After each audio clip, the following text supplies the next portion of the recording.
Overall, global equity markets held their own in December, trading broadly unchanged into year-end, despite the volatility around the ongoing Eurozone debt crisis. Eurozone bond markets rallied strongly on the belief that policymakers in Europe will take the necessary steps to solve the Eurozone sovereign crisis. In particular, the spread of Spain, Italy and France over Germany tightened as the Merrill Lynch all-stock index for these countries traded 7.5%, 5.3% and 2.1% higher, respectively. Corporate bonds also made gains, although at a slower pace than government bonds, as risk aversion eased. Other perceived riskier asset classes, such as commodities, failed to benefit from the easing of risk aversion that was evident in European government bond markets, while the euro also continued to fall against the dollar and sterling, finishing 2011 below the levels seen at the start of the year.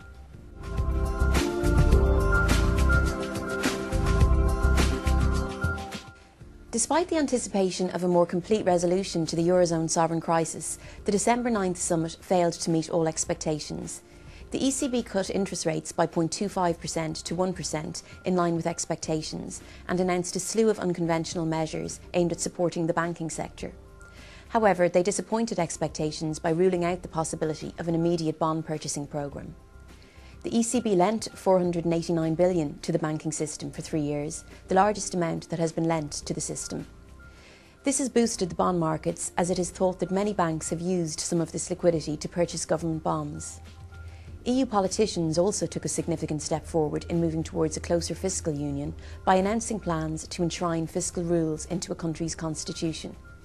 However, the summit failed to address the near-term problems for 2012, such as the large funding requirements of Spain, Italy and even France, as well as the very weak economic backdrop that is facing the Eurozone.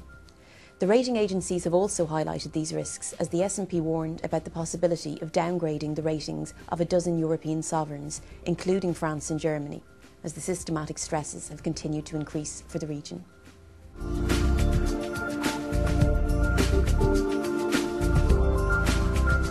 We are currently facing into the fourth quarter earnings season, and expectations for the quarter have continued to be revised downward.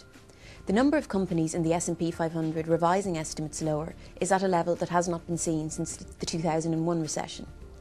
Currently, consensus estimates are looking for an 8.5% increase in profits for the S&P 500 compared to the fourth quarter in 2010, down from expectations of 15% growth as recently as October 2011.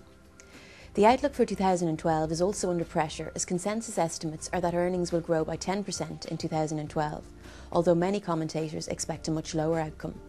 For European companies, the outlook for earnings has been more negative, as consensus estimates for 2012 have fallen to 2% growth.